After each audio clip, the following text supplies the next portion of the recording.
Bonjour à tous, j'espère que vous allez bien. On se retrouve pour le brief du mardi 1er avril 2025. On sera un petit peu en Bitcoin, Ethereum, on parlera un petit peu du marché américain et des reverse repo. On parlera également un petit peu du calendrier éco. On fera un point sur la clôture mensuelle. On fera également un point sur l'inflation. Et vous avez choisi l'analyse de BGB dans la deuxième vidéo qui sortira tout à l'heure. Vous avez la possibilité de voter entre OM et Telcoin. Donc le coin qui reviendra le plus en commentaire gagnera l'analyse. Et également, n'hésitez pas à me proposer d'autres altcoins que je pourrais analyser. On a les résultats des algos de cette semaine, aux algos qui sont rentables et disponibles gratuitement. L'algo SPT la semaine dernière qui a fait plus 1,84 R, donc ça fait 4 semaines d'affilée qu'on a des résultats qui sont positifs. L'algorithme LIM qui lui a fait 29 TP, ce qui est vraiment excellent. Je vous rappelle que les semaines dernières, on avait fait 5 R et 6 R sur les algorithmes SPT et plus d'une soixantaine de TP de mémoire sur les algorithmes LIM, ou quasiment 60. Les algos sont gratuits, on vous les met à disposition gratuitement, ils sont rentables, c'est le premier lien en commentaire épinglé. Vous conservez 100% des gains, pour les obtenir c'est simple, ça vous ramène sur cette page. Vous vous inscrivez sur Binkit via notre lien partenaire, vous créez votre compte, vous validez votre KYC sur la plateforme, et ensuite il y a juste à cliquer sur ce lien, obtenir nos algos trading 100% gratuitement. Vous renseignez prénom, email, identifiant Bitget, vous cliquez sur rejoindre, et ensuite vous avez juste à cliquer sur ce lien, tutoriel, configure nos algos de trading, on vous explique tout. Comment les mettre en place, les montants, le risque, comment calculer votre risque, comment les activer, comment les désactiver, comment les réactiver, comment voir les trades exécutés, comment consulter vos gains, etc., etc. Tout est expliqué dans ces 4 premières vidéos qu'il faut regarder.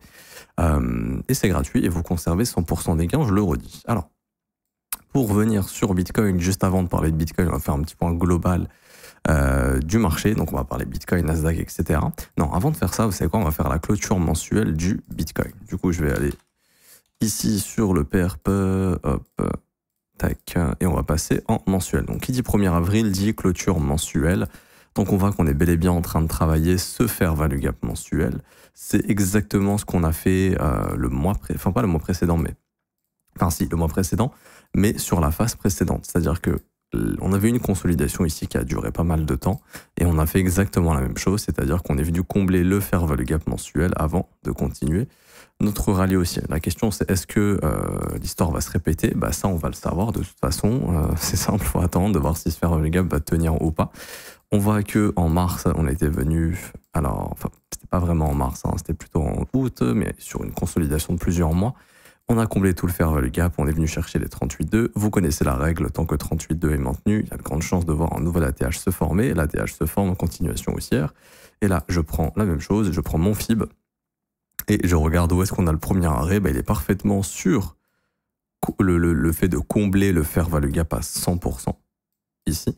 Et pareil, c'est pour ça que cette zone des 74 000 va être intéressante et ça pourrait éventuellement être une zone de bottom. Qui dit clôture mensuelle dit analyse de la bougie mensuelle. Alors, ouverture ici à 84 340, fermeture à 82 490 à peu près. Grosse mèche haute jusqu'à 94 845, ça c'était en début du mois, avec les annonces de réserves stratégiques qui au final étaient un peu bidons. Et également, nouveau plus bas qui a été effectué sur ce mois de mars. Alors, également, on commence un nouveau trimestre, c'est-à-dire que là, on va avoir également une nouvelle bougie trimestrielle qui vient de s'ouvrir en ce 1er avril, c'est le deuxième trimestre de l'année. Par exemple, le deuxième trimestre de l'année 2024 était baissier, le premier était haussier, nous c'est un peu différent, le premier est baissier ici, janvier 2025. On avait eu au premier trimestre de 2025, qui vient de se clôturer du coup, on a eu un prix d'ouverture à 93 355 $ et un prix de fermeture à 82 400, donc c'est ce qui fait une bougie rouge comme on en avait eu une ici en 2024 et comme on en avait une ici en juillet 2023. Bon, ce qui est fun, hein, c'est que le prix fait la même pattern depuis le début du bull run. C'est-à-dire que ici on est en trimestriel, vous avez la validation d'un fair value gap trimestriel du coup qui se forme. On voit que le prix vient faire une petite mèche dedans à chaque fois avant de repartir à la hausse. Donc petite touche dans le fair value gap, on continue. La fair value gap haussier, ok, donc ça c'est ce qu'on appelle un breakaway gap. Ensuite, pareil, nouveau fair value gap qui se forme en trimestriel. On vient faire une petite mèche dedans et on continue. Donc l'histoire pourrait se répéter, c'est-à-dire qu'on pourrait venir chasser le plus bas du précédent trimestre, donc maintenant qui est le plus bas actuel nous en daily, hein, c'est-à-dire les 76 560. Je prends la référence du perp de Binance. Si vous vous tradez par exemple en euros sur Kraken, bah, ça changera pour vous, hein, faut s'adapter. Et du coup, ce qui serait possible de faire, bien évidemment, c'est petite mèche hop, dans le fair value gap trimestriel. Là, ça pourrait être notre bottom. Et puis, pourquoi pas, repartir sur un prochain trimestre éventuellement plus impulsif. Alors, ce qu'il faut prendre en compte, c'est la macro, c'est les narratifs autour du marché crypto. Il n'y a plus trop de narratifs autour du marché crypto actuellement. J'ai déjà expliqué plein de fois, ce qu'on attend du marché crypto, c'est peut-être des entreprises ou des pays qui se mettent à acheter du Bitcoin, mais les taux d'intérêt sont hauts un peu partout et s'endetter pour acheter du BTC à des prix aussi hauts. Je ne parle pas des prix du Bitcoin. Hein. Enfin, s'endetter avec des taux d'intérêt aussi élevés, peut-être que beaucoup de banques centrales ou de gouvernements qui veulent rentrer dans le Bitcoin attendent des taux d'intérêt plus intéressants. Je pense que c'est la stratégie des États-Unis personnellement. Donc du coup, il faut regarder la macro. Et ça tombe bien, j'ai envie de faire une transition sur laquelle on va parler du marché américain, mais on va parler surtout des reverse repos. J'en ai parlé il y a peut-être un mois en arrière, où je disais justement, c'est un truc à observer. Et en fait, les reverse repos étaient en train de nous indiquer qu'ils étaient quasiment vides, hein, enfin ils étaient au plus bas, quasiment. Ce qui veut dire que, alors pour ceux qui ne savent pas ce que c'est les reverse repos, en gros les reverse repos, ça c'est, si vous voulez, l'argent que les banques, les institutions vont confier à la Fed. Quand ils sont très élevés, ça veut dire que les banques ont énormément de cash et qu'au lieu de le placer sur les marchés financiers, elles préfèrent le donner à la Fed pour recevoir des taux d'intérêt parce qu'elles estiment que les marchés financiers ne sont pas assez sûrs pour pouvoir s'exposer dessus. Donc on voit que par exemple depuis à peu près avril-mai 2021, les institutions, là c'est pas les retail, là c'est vraiment les grosses institutions, les grosses banques, elles ont préféré donner leur argent à la Fed. Et donc si vous regardez bien, mai 2021 sur le Nasdaq, on était à peu près par là. Elles ont commencé à donner leur pognon à la Fed. Okay, et quand ça a commencé à augmenter énormément, qu'est-ce qui s'est passé jusqu'à peu près mai 2023 ?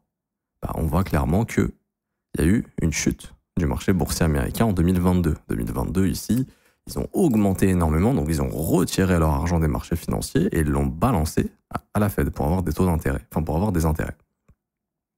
Et quand le reverse repo s'est effondré, attendez, je vais vous superposer les charts, ce sera plus simple, il faut juste que je retienne de quand à quand.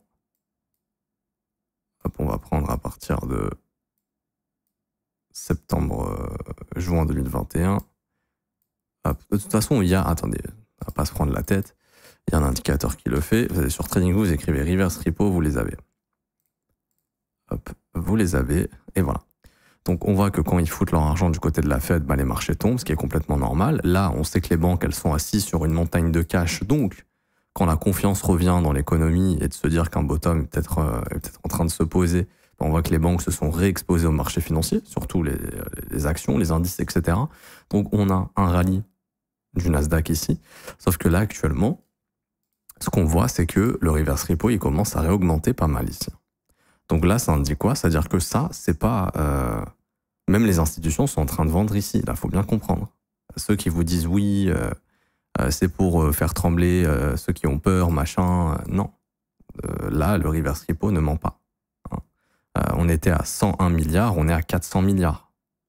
Il y a quand même, en l'espace là, de quelques jours, quelques semaines, 300 milliards de dollars qui sont repartis dans les reverse repo. Et de l'autre côté, on a le gold qui explose. Donc l'argent quitte les assets à risque. Donc c'est quoi assets à risque ? C'est Bitcoin, actions américaines, indices américains, tout ce qui va être... voilà, c'est assets à risque. Et vous avez ce qu'on appelle risk off, comme le gold, les bonds, qui eux sont en train justement de remonter actuellement. Parce que les institutions se disent, OK, on est dans une période un peu compliquée, potentielle récession, la Fed qui laisse ses taux d'intérêt trop hauts, l'économie peut ralentir, donc en fait, ils sont en train d'agir avant que tout ça arrive. Et donc, encore une fois, quand tu es investisseur, tu prends du risque, tu essayes de prédire ce qui peut se passer, tu essayes aussi de te protéger des scénarios baissiers, et donc il faut agir en premier. Et donc là, eux, ils sont clairement en train d'agir, et je vous le montre ici, mais sur le reverse repo, on le voit. Là, vous voyez le gros W qui se forme. Là, on voit clairement que l'argent retourne dans les reverse repos à une vitesse quand même assez importante. Donc, il y a deux choses. Il y a deux choses, oui, je viens de vous les dire. Ça veut dire que les mecs se barrent des assets à risque. Et donc, nous, quand on regarde du côté de la crypto, parce que pourquoi je vous parle de ça ? Parce que c'est important, si vous êtes investisseur crypto, il faut comprendre que Bitcoin, maintenant, se comporte, déjà depuis des années, mais encore plus maintenant, depuis qu'il y a les ETF, se comporte comme un indice américain leveragé. Bitcoin est plus volatile que le Nasdaq, par exemple. Il ne se comporte pas comme l'or. Parce que si on regarde bien, Bitcoin est très corrélé aux indices boursiers américains. Il n'est pas du tout corrélé au gold. Ici, on voit vraiment qu'on n'est plus du tout corrélé au gold. On est clairement corrélé aux indices. Vous voyez, là, c'est vraiment du copier-coller la charte. Rebond, chute, alors que le gold, lui, c'est up only. Donc c'est ce qui fait que Bitcoin suit les flux des assets à risque. Et donc on voit que justement il y a un retrait de liquidité énorme des marchés boursiers pour aller sur l'or, l'or qui explose. Ici vous voyez depuis cette chute des indices américains, on voit l'or qui se met à exploser et qui explose depuis pas mal de temps, depuis toute cette incertitude d'ailleurs qui plus est. Là, depuis qu'il y a une incertitude sur les marchés boursiers, ici, on voit bel et bien l'or qui s'est mis à rallye pendant ce range du Nasdaq et qui est resté très très fort sur cette chute. Donc c'est ce qui prouve vraiment qu'il y a un flux de capitaux qui switch des assets à risque au risk-off. Ça ne veut pas dire que là, l'or va continuer de monter indéfiniment. Ça se trouve, on est proche d'un top et qu'il va se mettre à retracer, que les marchés américains vont se retourner. Mais en tout cas, pour le moment, ce qui est factuel, c'est qu'il y a vraiment une sortie de capitaux énorme des marchés américains. Et ça, je vous le dis, c'est pas du retail. C'est pas le gars qui travaille, qui a ses enfants, qui a posé son argent du côté de la Fed. Là, je vous le dis vraiment, c'est des grosses institutions, des banques, des gens qui ont des milliards sous gestion, qui se barrent des marchés actuellement. Ça, c'est réel. On le voit sur le reverse repo. Donc, vous vous doutez bien que dans un environnement comme ça, avoir une all season est très peu probable. Ok, tant que ça reste ainsi. Maintenant, le jour où les risques passent, etc., si la situation s'améliore, oui, on pourrait clairement avoir un to the moon si vraiment tout cet argent re-rentre dans les marchés. Mais pour l'instant, c'est pas le cas. Et la question, c'est combien de temps ça va durer? Parce que si ça continue de monter, ça veut dire qu'on est un peu dans un cas similaire à 2022, 2021, où clairement, si là les réserves continuent de monter énormément, c'est-à-dire qu'il y a de plus en plus d'argent qui sort des marchés financiers pour aller plutôt du côté de la Fed. Et donc, à un moment donné, quand on est sur un pic comme ça, là, c'est intéressant de se dire, ok, je me repositionne parce que les banques sont assises sur des montagnes de cash qu'elles vont réinjecter, donc il faut se positionner avant que ça arrive. Et autre chose que j'allais dire, pourquoi BlackRock ici fait un move exceptionnel de proposer un ETF en juin 2023? Parce que là, ils savent que les banques sont assises sur des montagnes de cash. Et comment BlackRock gagne son argent quand il propose un ETF? Sur les frais de gestion et sur les commissions exécutées sur son ETF spot. Donc là, ils se disent, ok, les banques, elles ont des milliers de milliards en cash qu'elles peuvent retirer à tout moment, balancer dans les marchés. Là, on va balancer un nouveau produit Bitcoin, on va push le Bitcoin pour avoir un maximum de clients parce qu'on sait que les banques sont full cash. Et ça va faire énormément de cash qui va rentrer dans notre ETF et on va se faire énormément d'argent.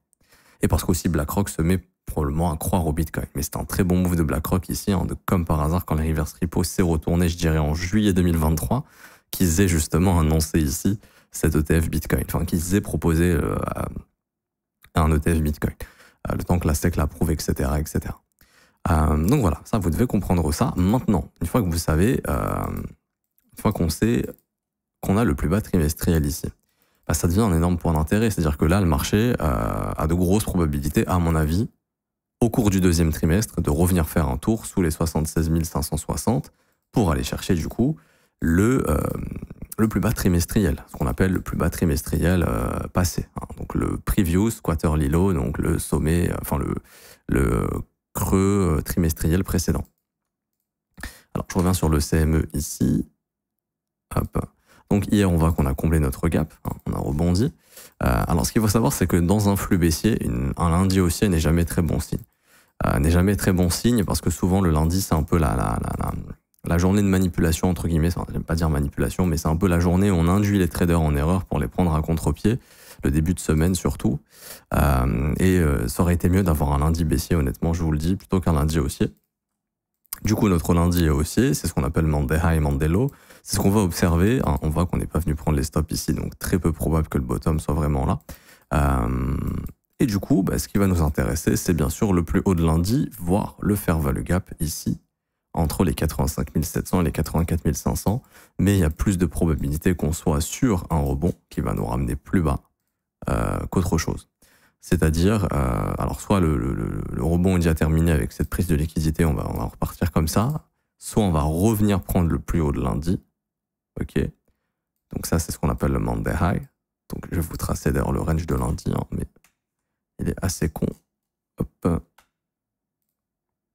Daily range, comme ceci. Je repasse en horaire. Donc voilà, ça c'est ce qu'on appelle le Monday High. Ça, c'est ce qu'on appelle le Monday Low. Et comme la semaine passée, le marché va consolider à l'intérieur de ce range jusqu'à prendre une résolution probablement.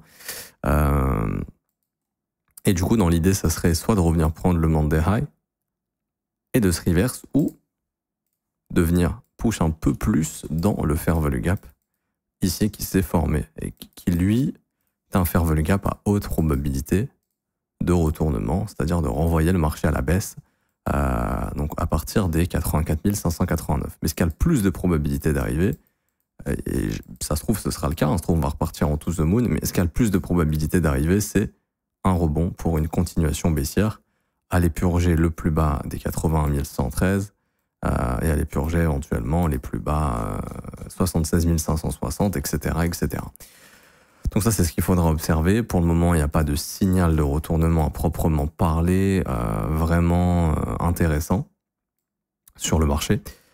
Ça peut changer éventuellement, mais pour le moment, ce n'est pas le cas.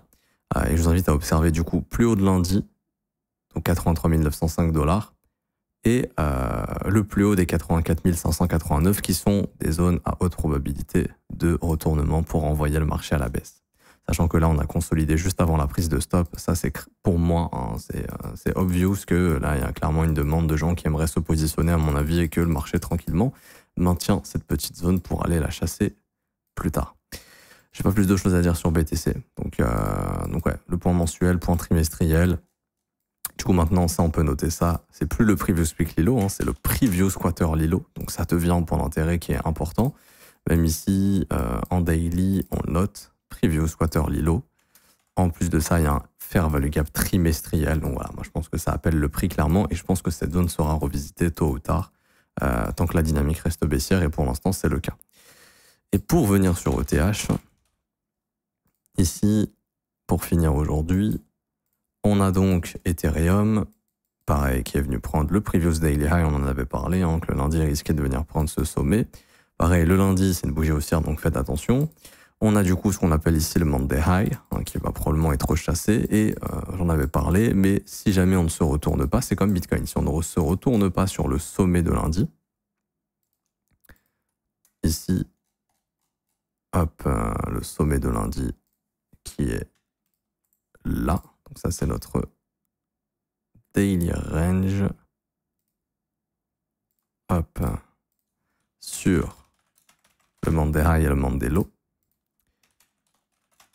Si le marché ne se retourne pas après avoir pris le sommet de lundi, il y a un monde dans lequel on revient price ce gros fair value gap ici. Donc entre à peu près 1930 et 1990 $. Et là, ça sera une zone à haute probabilité de retournement. Vraiment à haute probabilité de retournement. Pourquoi ? Parce que tout simplement, ça correspond au fair value gap ici, qui s'est formé et qui nous a formé un breaker block ici. Donc il y a beaucoup de probabilités que cette zone, si elle est retravaillée, nous renvoie à la baisse pour aller purger le niveau des 1750 et des 1735 $. Bon, il y a beaucoup d'événements fondamentaux, bien évidemment. Il y a demain les tarifs de Trump, on va en savoir un peu plus. Peut-être le marché va exploser, le marché va chuter, enfin je veux dire, dépendamment de ce qui va sortir au niveau de ces tarifs. On a également des news éco importantes en fin de semaine, surtout vendredi avec le NFP, taux de chômage et le speech de Powell. Et petit tour sur l'inflation pour terminer ce brief. On a eu la mise à jour le 1er avril, Choflation met à jour et on voit que l'inflation continue de chuter. Donc on sait que le CPI de mai va être exceptionnel.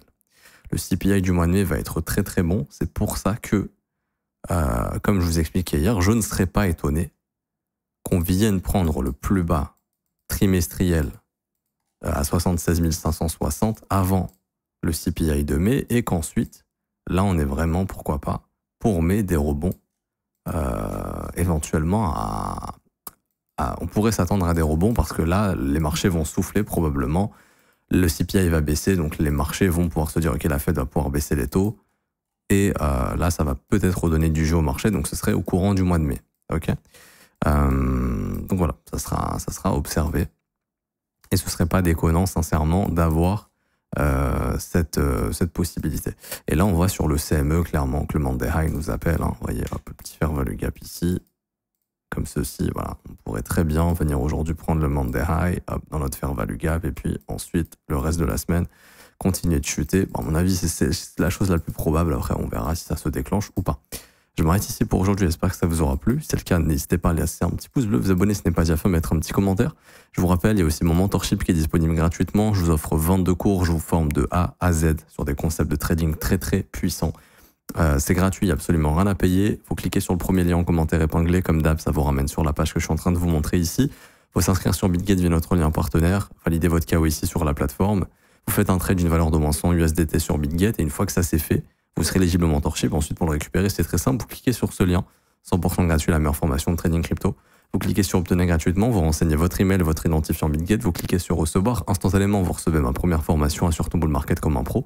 Et ensuite, vous recevrez également le mentorship jusqu'à 24 heures plus tard. Ok, le temps que notre système s'actualise, tout simplement. Pour ceux qui veulent rejoindre l'école et se former à mes côtés, c'est le seul abonnement payant que je propose parce que c'est un accompagnement journalier. Vous avez accès au brief privé que je fais avec les élèves tous les jours. Vous avez accès à la formation de mon école qui est la formation la plus complète.